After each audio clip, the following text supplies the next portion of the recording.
This channel does not promote any violent, harmful, or illegal activities. All content provided by this channel is meant for an educational purpose only.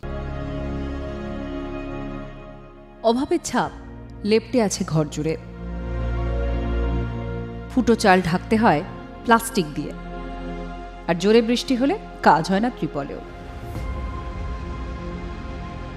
এই কুঁড়ে ঘরে থাকেন এক জনপ্রতিনিধি, আর ঘরের মধ্যে ঢুকলে আঁতকে ওঠার মতো পরিস্থিতি।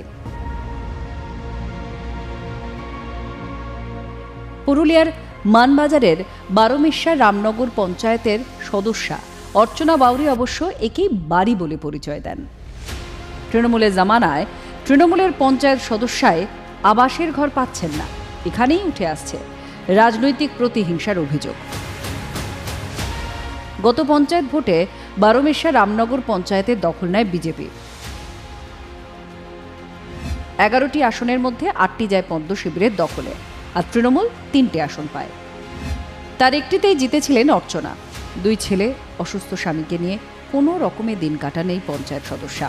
তার অভিযোগ, আবাসের আবেদন জানালেও বিজেপি পরিচালিত পঞ্চায়েত আমলই দেননি। এরকম তো অনেক আছে আপনার এলাকায়, যে বড় বাড়ি আছে তারাই পেয়েছে, কিন্তু সেখানে মনে হয় না যে আপনার পাওয়াটা দরকার ছিল।